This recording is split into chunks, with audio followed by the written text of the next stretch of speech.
Tiago, capítulo 1, leitura a partir do verso de número 2.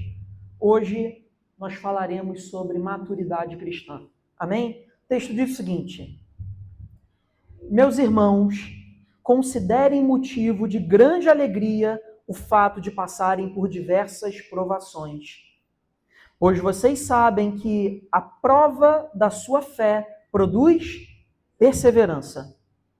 E a perseverança deve ter ação completa, a fim de que vocês sejam maduros e íntegros, sem lhes faltar coisa alguma. Só até aqui, meus irmãos.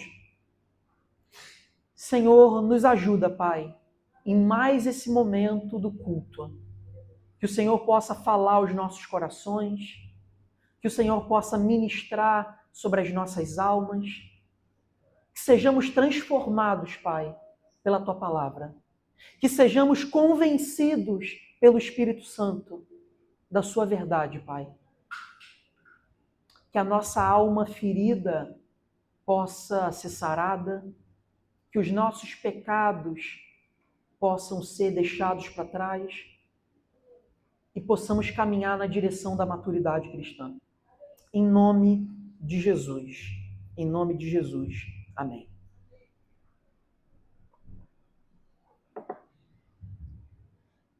Queridos irmãos, eu gostaria de começar com uma pergunta para os irmãos. Por que é tão difícil amadurecer?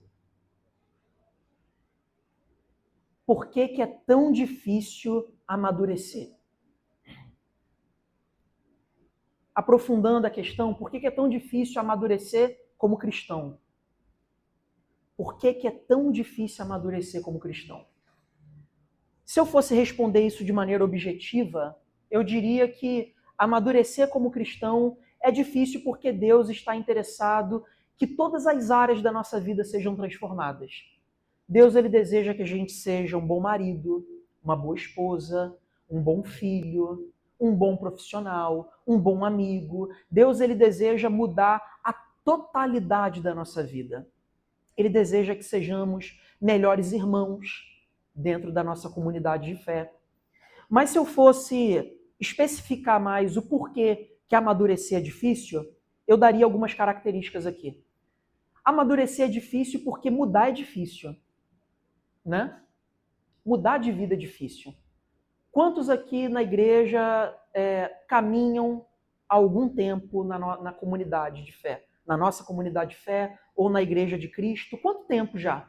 Tem gente que caminha 5 anos, 6 anos, 10 anos, 20 anos de fé. Tem gente que caminha na fé a vida inteira. E tem coisas que a gente já está careca de saber. Mas a gente tem dificuldade de mudar. Quantas vezes a gente já não ouviu na igreja que precisa ler mais a Bíblia, que precisa orar mais, que a gente precisa buscar o Senhor. Mas por que continua sendo difícil estabelecer uma vida íntima com Deus? Porque é difícil mudar. É difícil mudar.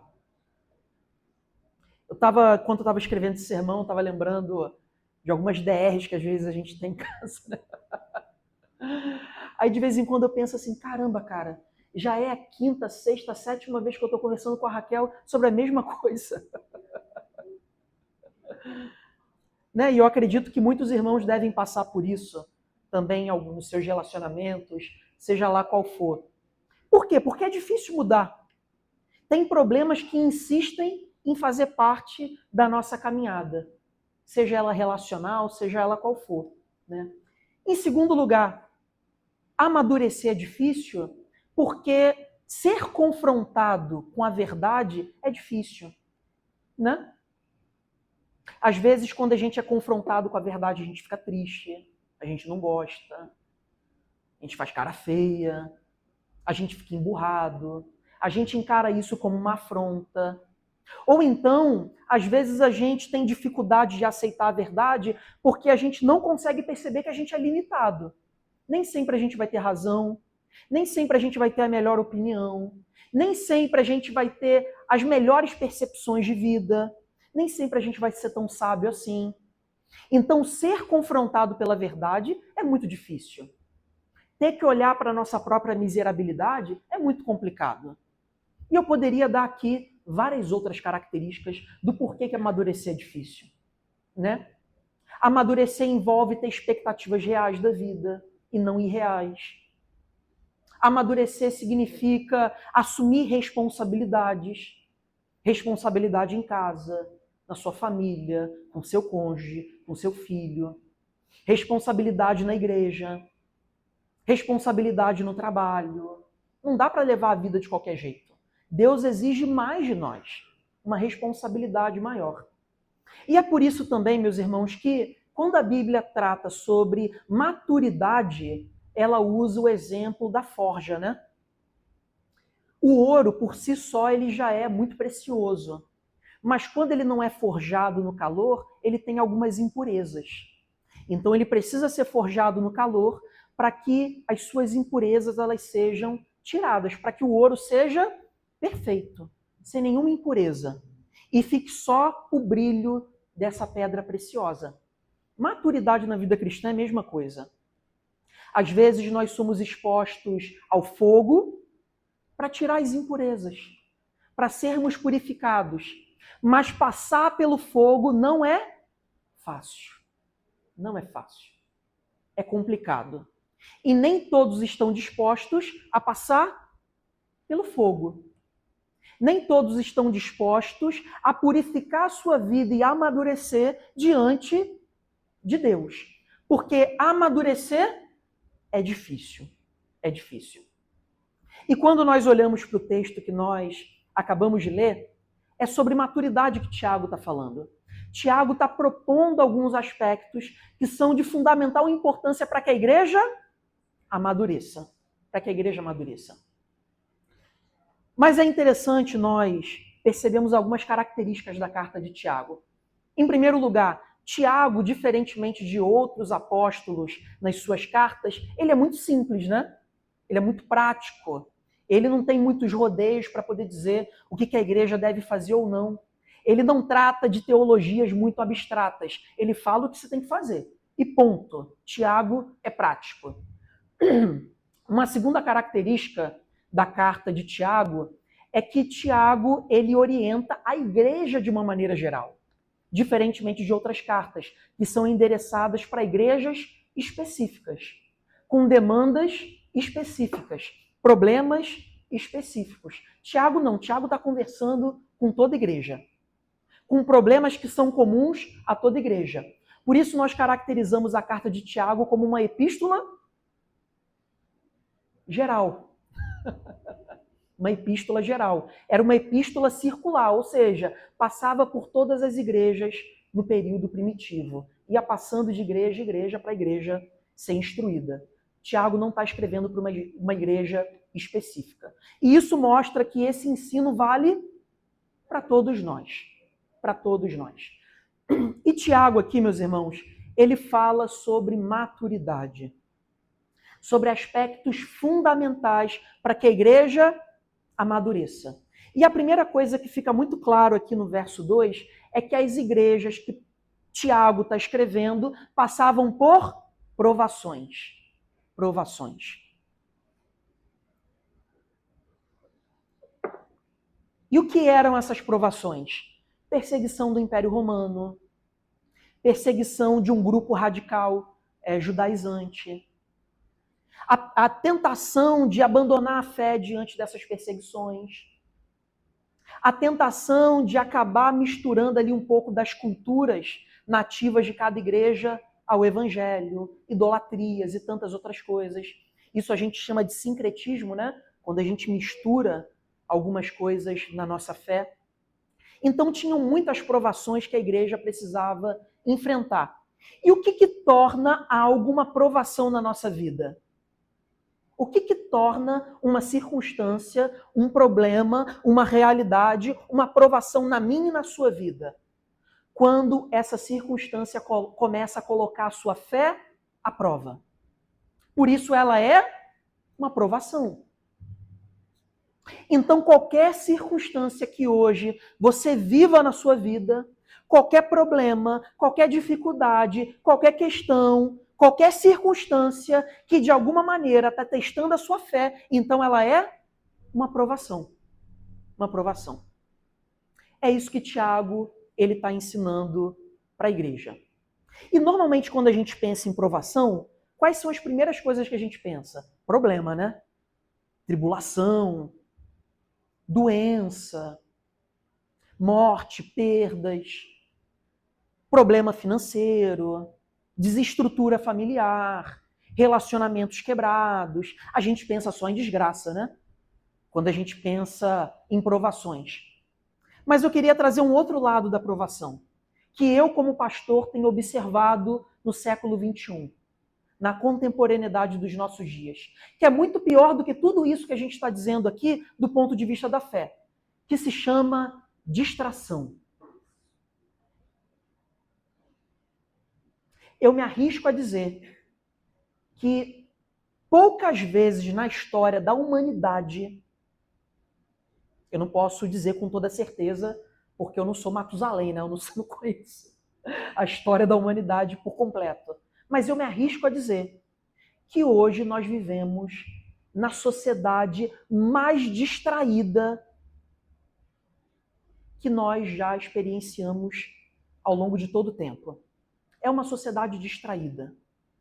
E com o avanço da internet, das redes sociais, a gente tem se tornado mais distraído ainda. Existem alguns dados que dão conta de que o brasileiro médio fica 9 horas no celular por dia. 9 horas por dia. Brasileiro médio. No Brasil, dados nacionais. E essa instituição que fez essa pesquisa já dá conta de que as pessoas passam mais tempo na internet do que dormindo, do que descansando. Então imaginem o seguinte, se a gente está distraído com rede social, com internet, ao ponto da gente negligenciar o nosso descanso, que dirá o Senhor? Que dirá Deus? Quando a gente olha para aquele dado de consumo do nosso celular, né, que mostra ali suas horas diárias por semana, dá até um ataque cardíaco quando a gente vê aquilo, né? Fala assim, caramba, eu passei esse tempo todo na internet. Meus irmãos, a internet tem provado algo para todos nós. A gente não tem tempo, não é porque a gente está ocupado demais. A gente não tem tempo porque a gente está distraído demais. E isso afeta diretamente o Senhor, a nossa vida com Deus. A gente anda flanando para lá e para cá e suscetível a todo tipo de mal na nossa vida. Porque a gente se esquece do Senhor a cada esquina. A gente está distraído o tempo todo. E isso é um grande problema. Isso é um grande problema. Quem não se lembra da história de Sansão e Dalila? Né? Sansão, ele era um legislador importante do tempo dos juízes. Num tempo em que Israel passava por problemas muito graves. Ele era um homem de Deus, ele era um nazireu. Ele havia sido consagrado para Deus desde a sua infância.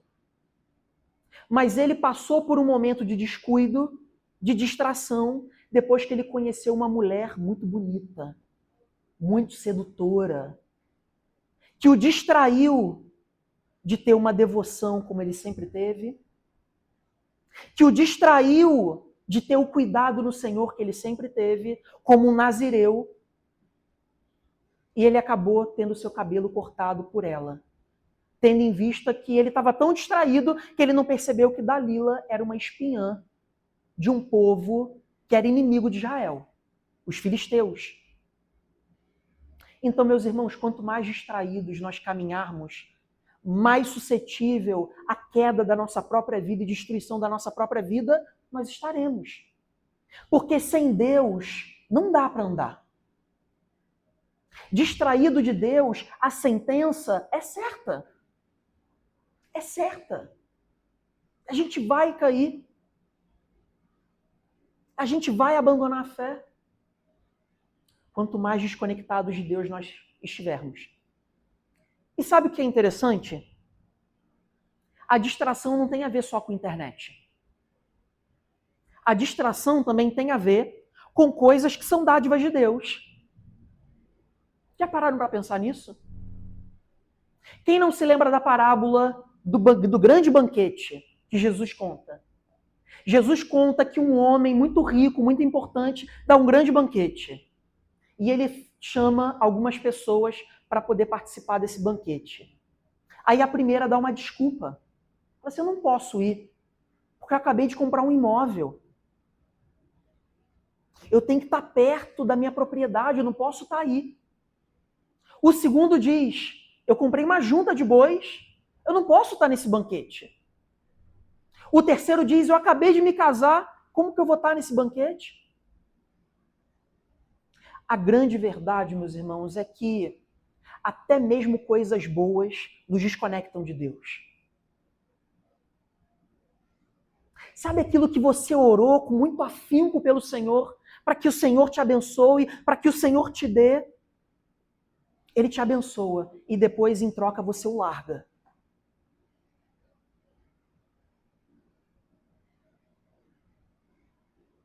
Quantas pessoas, depois de se casarem, somem da igreja? Quantas pessoas, depois de conseguirem o grande emprego das suas vidas, não têm mais vida com Deus, abandonam o Senhor, sendo que o provedor da sua bênção é o próprio Senhor. Então eu posso dizer de maneira categórica, meus irmãos, hoje, se existe uma aprovação para a igreja, ela se chama distração. Distração. A igreja está distraída. E não tem vivido de maneira madura porque já deixou de ter uma vida com Deus. Deixou de ter um relacionamento profundo com o Senhor. Então, o primeiro ensino de Tiago na carta é: pessoas maduras resistem às provações. Por que pessoas maduras resistem às provações? Porque ele sabe que as provações te desconectam da fé. As provações têm o poder de te desconectar de Deus, porque senão elas não seriam provações. Elas são prova contra a sua fé.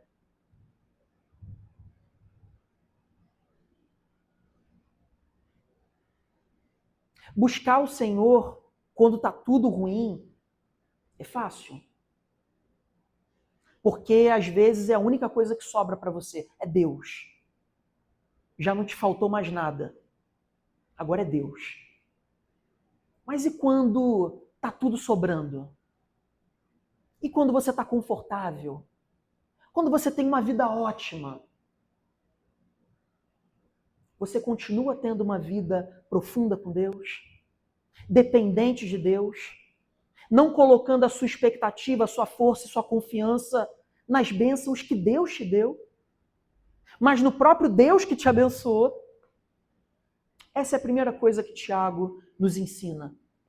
Tomem cuidado com as provações. Resistam às provações. E o que é uma provação, pastor?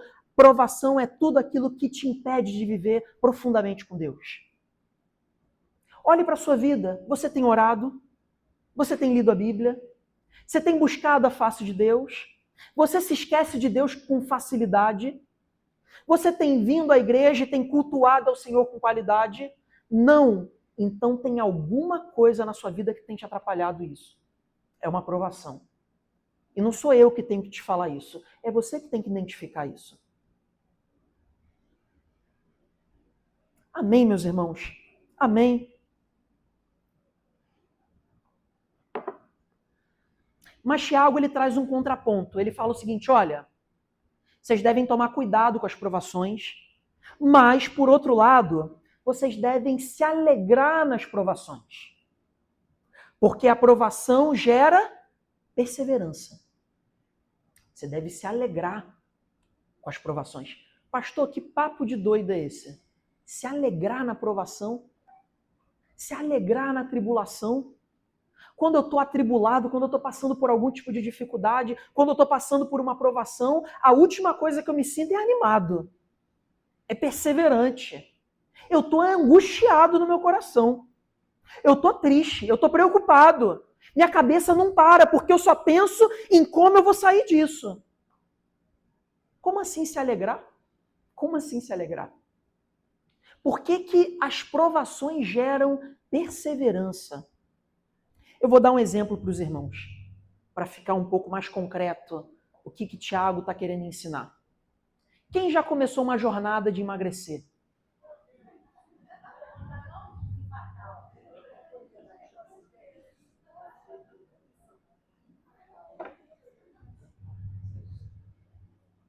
Então eu já vi que é comum a bastante gente aqui. E a mim também, tá, meus irmãos? Você começa uma jornada, você faz um planejamento, você faz as marmitas bonitinho ali, você faz um planejamento do dia a dia, você para de comprar besteira, né? Você tem todo um planejamento. Aí você passa a primeira semana direitinho, segunda, terça, quarta, quinta ali no foco. Aí termina a semana, você olha para trás e você diz assim, pô, segui top. Pô, maravilha. Subi aqui na balança uma semana, 1,5 kg eu perdi. Amém. Foi fácil? Não foi, porque vontade de comer um docinho você teve, né? Vontade de comer um chocolatinho, um Kit Kat, né? Um empadão que você viu ali perto do seu trabalho. Aquela pessoa que chega ali no seu trabalho ali vendendo os negocinhos, bolinho. Você passou por dificuldades, mas você conseguiu vencer. É a primeira semana. Você emagreceu. Como que você chega para outra segunda-feira? Top! Animado, vamos para outra, vamos para a próxima. É isso que o Tiago está falando. Quando nós temos força no Senhor para passar pelas provações, e nós constatamos do poder de Deus na nossa vida, nos fazendo vencer a provação, isso gera perseverança em nós. Isso gera ânimo no nosso coração. Porque Deus não tem te largado à própria sorte. Ele está cuidando de você. Você tem vencido a provação. Você tem caminhado com o Senhor. Isso te coloca para cima. Você fica animado. Por isso as provações geram perseverança. Elas são um ambiente perfeito para que você possa crescer no Senhor e perseverar. Mas, por outro lado, você vai para a segunda semana animado. Uou, top! Aí passa a segunda, show. Terça, show. Mas na quarta, tu já come um bolinho. Come um bolinho. Quinta, tu dá uma pisada na jaca. Não come a marmita. Você fala assim, pô, tô cansado, vou pedir um iFood.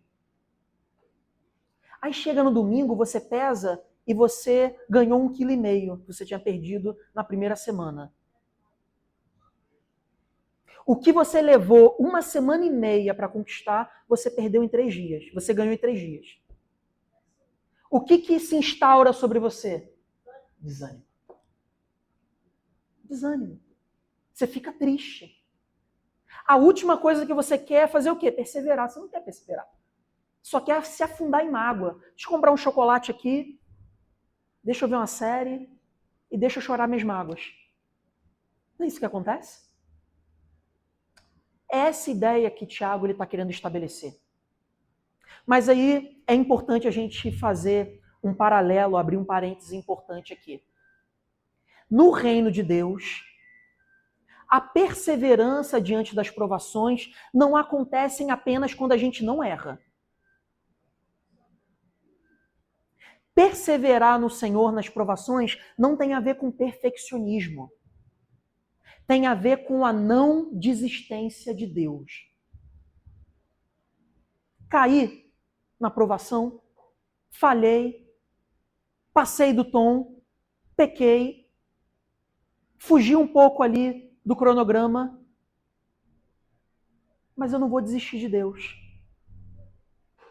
Eu vou continuar. Sabe por quê, meus irmãos? Em primeiro lugar, porque Deus nos perdoa. Independente do tamanho do seu pecado, do quão reiterado o seu pecado é, não existe pecado tão grande ou tão reiterado que Deus não possa te perdoar. Porque onde abundou o pecado, superabundou a graça de Deus. E não é a sua perfeição que garante a sua permanência no Senhor, é a perfeição de Cristo. Cristo na cruz do Calvário morreu por você para te dar acesso vitalício na presença do Pai.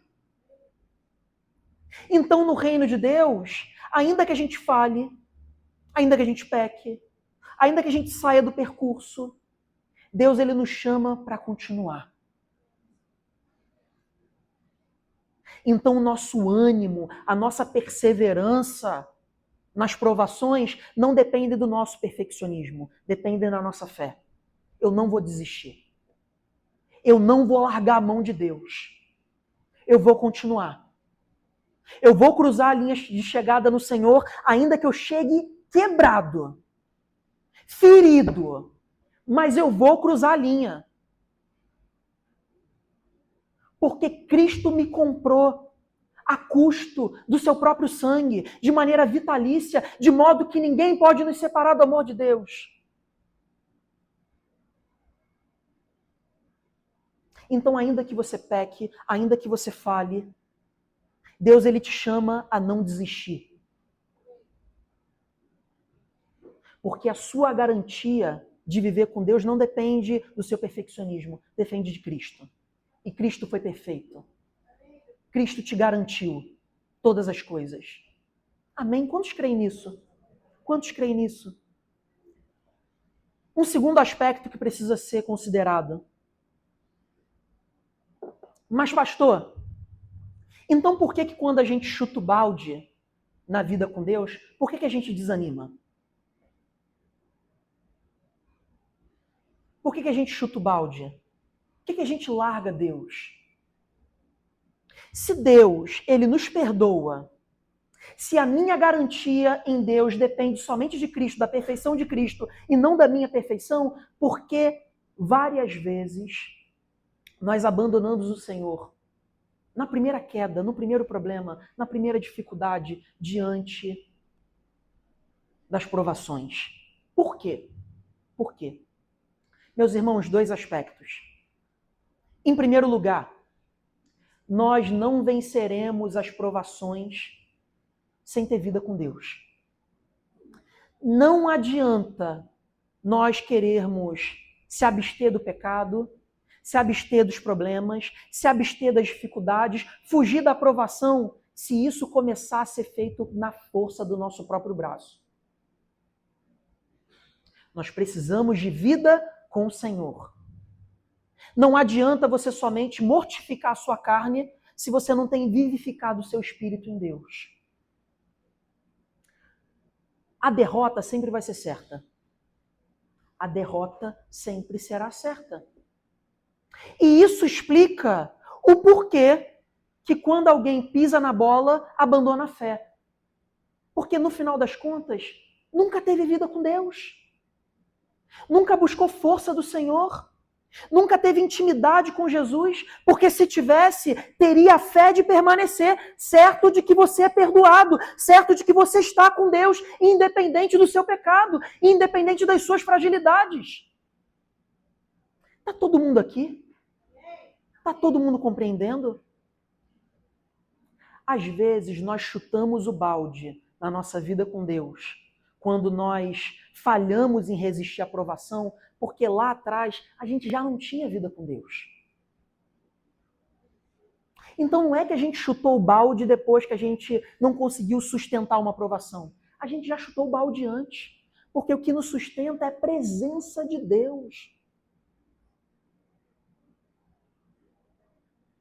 Agora, do contrário, quando nós temos intimidade com Jesus, temos a nossa fé fortalecida na presença dele, ainda que a gente peque, ainda que a gente tenha problema, ainda que a gente tenha percalços nas provações, a gente não vai desistir do reino. A gente não vai desistir de Deus.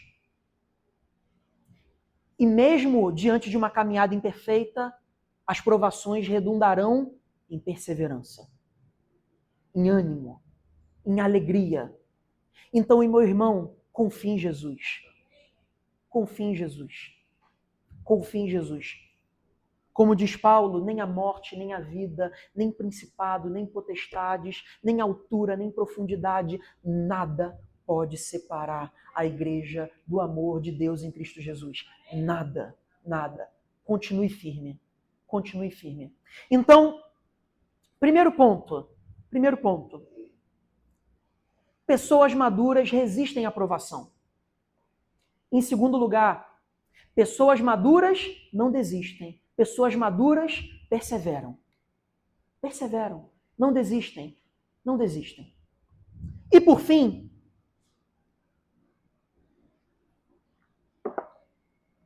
pessoas maduras perseveram até o final.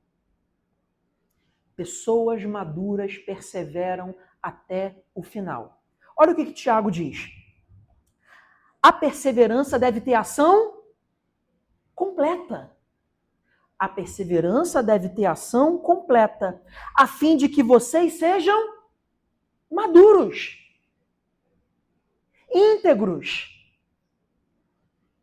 Tiago está dizendo que a maturidade é conquistada, é vivida na medida em que perseveramos não pela metade, não até um certo momento, mas até o final.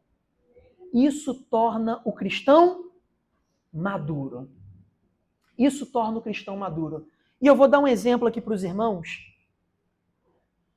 que vai tornar um pouco mais prático o que Tiago está dizendo aqui. Quem aqui gosta de ler? Quem aqui gosta de ler? Amém.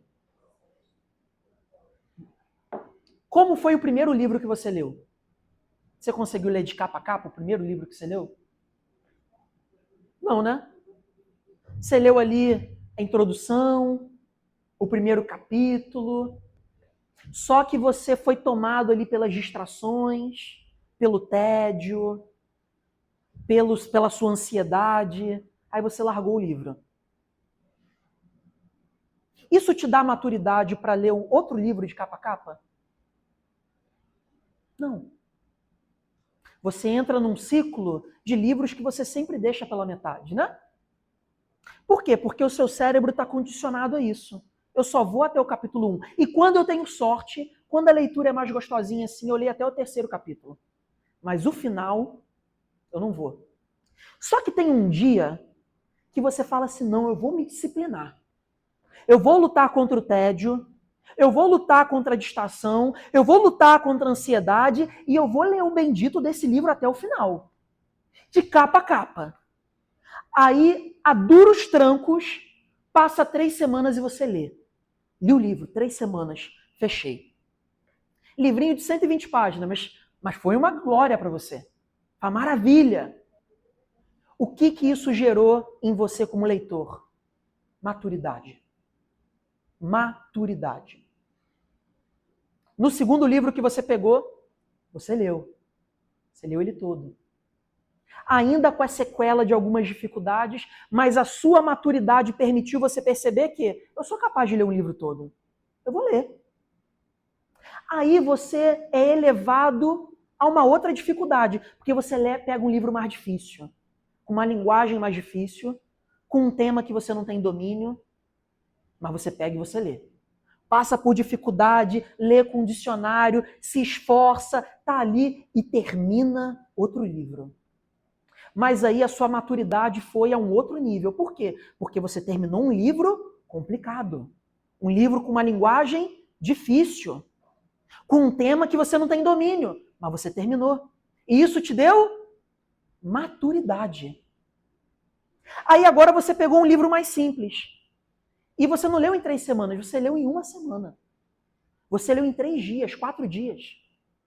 Porque aquela linguagem ali já é mais tranquila. Você captar aquilo ali já é mais tranquilo. Maturidade. É isso que Tiago quer dizer quando ele afirma: a perseverança de vocês deve ter ação completa. Sabe por que a gente não melhora com o nosso irmão? Sabe por que a gente não ama o nosso irmão? Sabe por que a gente não é misericordioso com o nosso irmão? Sabe por que a gente não tem vida de oração com Deus? Sabe por que a gente não tem graça na nossa família, paciência na nossa família? Porque a gente persevera até uma parte. A gente não vai até o final. Porque é muito pesado, é muito complicado. No primeiro problema, a gente desiste. Ah, pastor, você não conhece meu marido, minha esposa? Meu irmão, é sua esposa, é seu marido. Vai até o final por eles.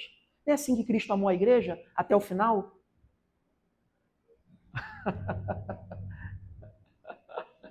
Não vou repetir o que o Luiz disse, não.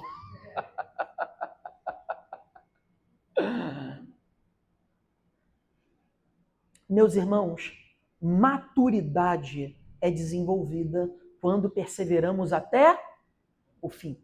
Até o fim. Isso gera maturidade. Maturidade. Quer uma igreja acolhedora? Seja você o pilar de acolhimento para pessoas que estão chegando na igreja todo domingo. Todo domingo, acolha. Se preocupe. Gaste tempo com as pessoas. Quer perdoar um irmão, quer agir de amor com ele, quer ser misericordioso com ele, quer ser paciente com ele, então não desista dessas coisas. Complete a sua perseverança. Isso é próprio de pessoas maduras. Isso é próprio de pessoas maduras. Não desista de amar sua família. Não desista de amar a igreja. Não desista de ser um bom profissional no seu trabalho. Porque somente assim você se tornará maduro. E para finalizar, Tiago ele termina com uma sentença maravilhosa. Ele diz assim: a perseverança deve ter ação completa, a fim de que vocês sejam maduros e íntegros. E agora no final, sem lhes faltar coisa alguma. Eu vou explicar o que Tiago está querendo dizer aqui. Sabe aquela sensação que a gente tem na fé de que falta amor? Pô, não tenho amado meu irmão da maneira como eu deveria amar. Falta misericórdia, falta graça, falta paciência na minha família, falta paciência com meu marido, com a minha esposa. Falta perseverança, falta afinco, falta força. Sabe aquela sensação de obra inacabada no nosso coração? Sabe? Você fala assim, toda vez que você lembra da sua fé, você pensa assim, pô, tá faltando alguma coisa.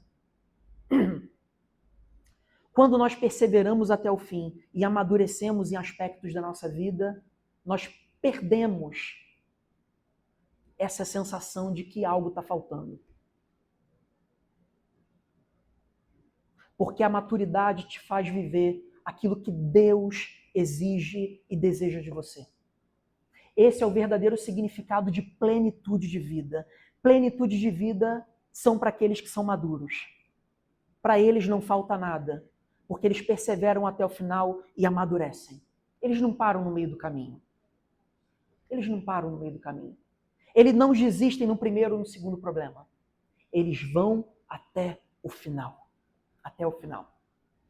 A gente estava conversando na nossa EBD, de 2 Coríntios, sobre as perseguições, problemas que o apóstolo Paulo passou. E a gente lê um texto muito pesado que fala que o apóstolo Paulo perdeu a esperança da própria vida. Tamanho o sofrimento que ele enfrentou. Né? Ele fala que foram problemas que ele não teve capacidade, que ele não teve a força de lidar com esse problema. Foi além da capacidade dele de suportar. Essa é a palavra do apóstolo Paulo. Mas aí ele finaliza o texto dizendo o seguinte: mas tudo isso aconteceu para que eu não confiasse na minha própria força, mas naquele que de fato poderia trazer esperança e conforto para o meu coração, para a minha vida. O Cristo que ressuscitou dentre os mortos é que me garante e me dá esperança quando as circunstâncias me mostram que eu não tenho controle sobre elas. Eu confio em Deus. Mas Paulo, ele chega a essa conclusão na carta depois de ter sofrido. Muito possivelmente depois de ter se amargurado. Depois de ter perdido a esperança da vida. Depois de ter passado por dificuldade. Mas o que garantiu aquela carta maravilhosa que fala sobre a teologia da confiança de Deus em meio às tribulações foi o fato de que com problema, com tribulação, com murmuração, ou seja lá o que for, Paulo não desistiu. E isso possibilitou maturidade para Paulo para discernir tudo o que ele passou. Paulo não era um super-homem. Paulo só não desistiu. E isso foi imputado para ele como maturidade, para instruir outras pessoas e ser instrumento de consolo para outras pessoas. enquanto nós não amadurecermos como igreja, nós não transbordaremos de Cristo através das nossas vidas, porque sempre vai faltar alguma coisa.